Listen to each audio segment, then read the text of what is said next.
ఆకాశవాణి వార్తలు చదువుతున్నది ఆరేపాటి వెంకటనారాయణరావు.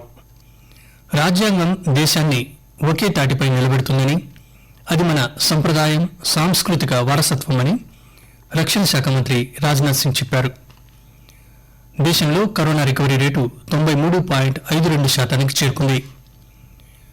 భారత reserve bank regulatory sand box కార్యక్రమంలో భాగంగా రీటైల్ డిజిటల్ చెల్లింపుల కోసం 2 స్టార్టప్లను ఎంపిక చేసింది. ప్రపంచంలో అత్యంత శక్తివంతమైన 500 కంప్యూటర్ వ్యవస్థల్లో భారత్కు చెందిన కృత్రిమ మేధస్సు సూపర్ కంప్యూటర్ పరమ్ సిద్ధికి 63వ ర్యాంకు లభించింది. రాజ్యాంగం దేశాన్ని ఒకే తాటిపై నిలబెడుతుందని, అది మన సంప్రదాయం, సాంస్కృతిక వారసత్వమని రక్షణ శాఖ మంత్రి రాజ్నాథ్ సింగ్ చెప్పారు. ప్రజల చేత, ప్రజల కొరకు, ప్రజలచే నిర్వహించుకునేలా రాజ్యాంగం రూపొందిందని చెప్పారు. రాజ్యాంగ దినోత్సవం సందర్భంగా యూత్ క్లబ్ కార్యక్రమాలను ప్రారంభిస్తూ ఆయన ఈ వ్యాఖ్యలు చేశారు. వచ్చే వారం దేశం 6వ రాజ్యాంగ దినోత్సవం జరుపుకోనుందని రాజ్నాథ్ సింగ్ తెలిపారు. రాజ్యాంగంపై మన విశ్వాసం, విధేయతను వ్యక్తపరచడానికి రాజ్యాంగ దినోత్సవం అవకాశం కల్పిస్తుందన్నారు.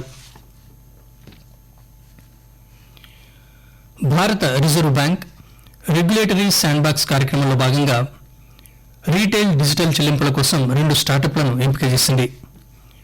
జైపూర్కు చెందిన national support consultancy services private limited, న్యూఢిల్లీకి చెందిన న్యూక్లియస్ సాఫ్ట్వేర్ ఎక్స్పోర్ట్స్ లిమిటెడ్లను ఎంపిక చేసినట్లు ఆర్బీఐ ఒక ప్రకటనలో తెలిపింది. తొలి స్టార్టప్ ఈ రూపాయ పేరుతో గ్రామీణ ప్రాంతంలోని వ్యాపారులు, వినియోగదారుల మధ్య ఆఫ్లైన్ లావాదేవీలు, డిజిటల్ చెల్లింపులకు సంబంధించి పనిచేస్తుంది. ఇక రెండోది పేసే పేరుతో గ్రామీణ ప్రాంతాల్లోని స్వయం సహాయక బృందాల చెల్లింపులను డిజిటల్ మార్గంలోకి మార్చడంలో సహకరించడంతో పాటు ఆఫ్లైన్ చెల్లింపుల పరిష్కారాలను సూచిస్తుంది.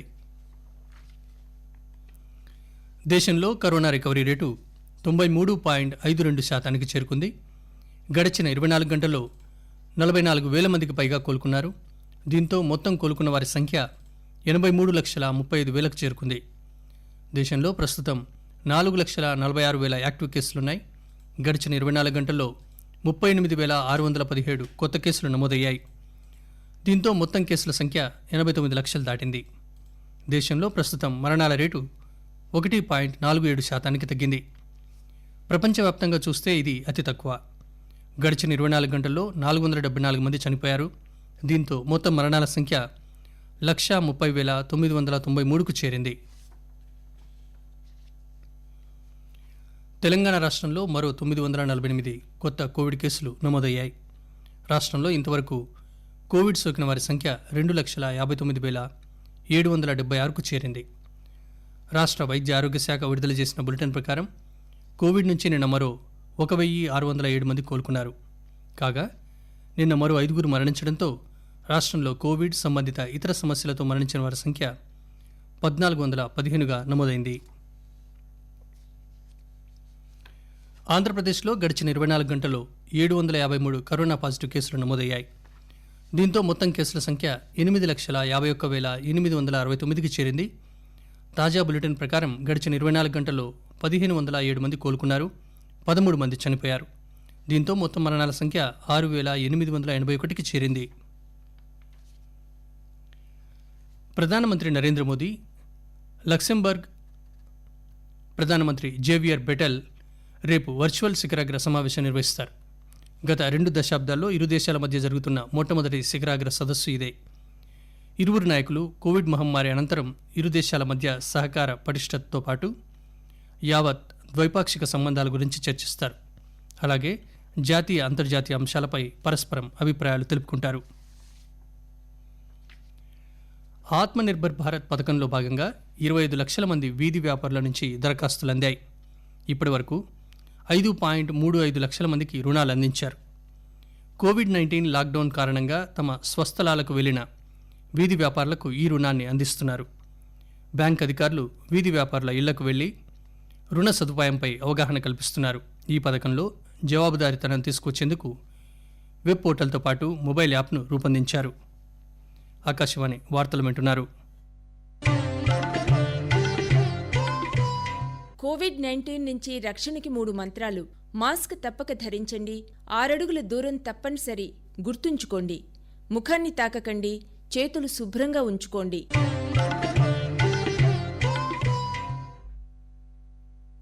ప్రపంచంలో అత్యంత శక్తివంతమైన 500 కంప్యూటర్ వ్యవస్థల్లో భారత్కు చెందిన కృత్రిమ మేధస్సు సూపర్ కంప్యూటర్ పరంసిద్ధికి 63వ ర్యాంక్ లభించింది. కృత్రిమ మేధస్సు ద్వారా అభివృద్ధి చేసిన ప్యాకేజీలు ఆస్ట్రోఫిజిక్స్, కెమిస్ట్రీ తదితర విభాగాలను మరింత శక్తివంతం చేస్తున్నాయని కేంద్ర శాస్త్ర సాంకేతిక శాఖ ఒక ప్రకటనలో తెలిపింది. నేషనల్ సూపర్ కంప్యూటింగ్ మిషన్ ద్వారా అనేక ప్యాకేజీలను అభివృద్ధి చేస్తున్నామని తెలిపింది. కోవిడ్పై పోరుకు కూడా ఈ ప్యాకేజీలు దోహదపడుతున్నాయని, తద్వారా ఆరోగ్య తదితర రంగాల్లో పరిశోధన అభివృద్ధి జరిపేందుకు అవకాశం ఏర్పడుతుందని వెల్లడించింది. జీఎస్టీ అమలు నేపథ్యంలో నిధుల కొరతను అధిగమించేందుకు కేంద్ర ఆర్థిక శాఖ సూచించిన 2 విధానాల్లో మొదటి విధానానికి అంగీకారం తెలిపినట్లు తెలంగాణ ప్రభుత్వం వెల్లడించింది. దీంతో మొదటి విధానాన్ని ఎంచుకున్న 22 రాష్ట్రాలు, 3 కేంద్రపాలిత ప్రాంతాల జాబితాలో తెలంగాణ చేరినట్లయింది. మొదటి విధానాన్ని ఎంచుకోవడంతో తెలంగాణ 5,017 కోట్ల రూపాయల అదనపు రుణం తెచ్చుకునేందుకు కేంద్రం అనుమతిచ్చింది. రెండో విడత రుణంపై ఈ నెల 23న ప్రకటన వెలువడే అవకాశం ఉంది.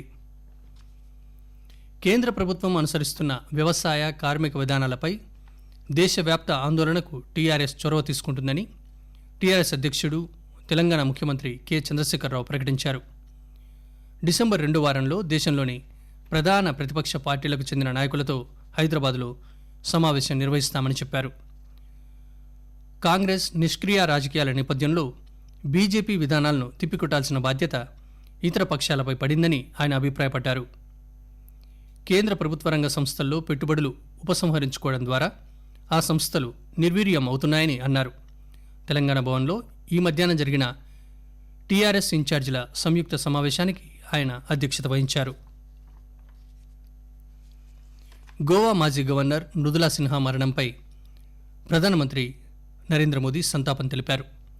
ఆమె చేసిన ప్రజాసేవ ఎప్పటికీ గుర్తుండిపోతుందంటూ ట్వీట్ చేశారు. మృదులా సిన్హా జీవితాంతం సమాజం, దేశం కోసం పాటుపడ్డారని కేంద్ర హోంమంత్రి అమిత్ షా తమ సంతాప సందేశంలో తెలిపారు. కోవిడ్-19 బాధితులకు విచక్షణ రహితంగా ప్లాస్మా థెరపీ అందించడం సరైంది కాదని భారత వైద్య పరిశోధనా మండలి ఐసీఎంఆర్ తెలిపింది. దేశవ్యాప్తంగా 39 ప్రభుత్వ, ప్రైవేట్ ఆసుపత్రుల్లో ప్లాస్మా థెరపీపై ఐసీఎంఆర్ పెద్ద స్థాయిలో ట్రయల్స్ నిర్వహించింది. అనంతరం కరోనా నివారణలో ప్లాస్మా థెరపీ పెద్దగా ప్రయోజనకరంగా లేదని స్పష్టం చేసింది. ప్రధానమంత్రి నరేంద్ర మోదీ ప్రతి నెల ఆకాశవాణి ద్వారా దేశ ప్రజలతో తన మనసులోని మాటను పంచుకునే మన్ కీ బాత్ కార్యక్రమం ఈ నెల 29న ప్రసారమవుతుంది. ఇది 71వ సంచిక.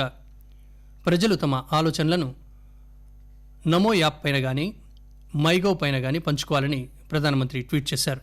అలాగే 180117800కు హిందీలో కానీ, ఆంగ్ల భాషలో కానీ ఫోన్ చేసి తమ సందేశాలను రికార్డ్ చేయవచ్చని కూడా నరేంద్ర మోదీ కోరారు. తెలంగాణలో జీహెచ్ఎంసీ ఎన్నికల నామినేషన్ల ప్రక్రియ ప్రారంభమైంది. 3 రోజుల పాటు ఉదయం 11 గంటల నుంచి మధ్యాహ్నం 3 గంటల వరకు నామినేషన్ల ప్రక్రియ కొనసాగనుండగా మొదటి రోజు వివిధ పార్టీలు, ఇండిపెండెంట్లతో కలిపి 20 నామినేషన్లు దాఖలయ్యాయి. ఈ నెల 21న నామినేషన్ల పరిశీలన ఉంటుంది. 22వ తేదీ మధ్యాహ్నం 3 గంటల వరకు నామినేషన్లను ఉపసంహరించుకోవచ్చు. అదే రోజు బరిలో ఉన్న అభ్యర్థుల పేర్లను ప్రకటిస్తారు. డిసెంబర్ 1న పోలింగ్ జరగనుంది. డిసెంబర్ 4వ తేదీన ఓట్ల లెక్కింపు చేపడతారు. జీహెచ్ఎంసీ ఎన్నికల ప్రక్రియను పరిశీలించేందుకు జీహెచ్ఎంసీ కార్యాలయంలో ప్రత్యేక కంట్రోల్ రూమ్ ఏర్పాటు చేశామని జీహెచ్ఎంసీ కమిషనర్ లోకేష్ కుమార్ తెలిపారు. ఆకాశవాణి వార్తలు న్యూస్ ఆన్ ఎయిర్ యాప్పై వినవచ్చు. మరిన్ని విశేషాల కోసం హైదరాబాద్ ప్రాంతీయ వార్తా విభాగం ట్విట్టర్ హ్యాండిల్ @AirNews_Hyderabadను ఫాలో కండి. ముఖ్యాంశాలు మరోసారి. రాజ్యాంగం దేశాన్ని ఒకే తాటిపై నిలబెడుతుందని, అది మన సంప్రదాయం, సాంస్కృతిక వారసత్వమని రక్షణ శాఖ మంత్రి రాజ్నాథ్ సింగ్ చెప్పారు. దేశంలో కరోనా రికవరీ రేటు 93.52% చేరుకుంది. భారత రిజర్వ్ బ్యాంక్ రెగ్యులేటరీ శాండ్బాక్స్ కార్యక్రమంలో భాగంగా రీటైల్, డిజిటల్ చెల్లింపుల కోసం 2 స్టార్టప్లను ఎంపిక చేసింది. ప్రపంచంలో అత్యంత శక్తివంతమైన 500 కంప్యూటర్ వ్యవస్థల్లో భారత్కు చెందిన కృత్రిమ మేధస్సు సూపర్ కంప్యూటర్ పరం సిద్దికి 63వ ర్యాంక్ లభించింది. ఆకాశవాణి వార్తలు ఇంతటితో సమాప్తం.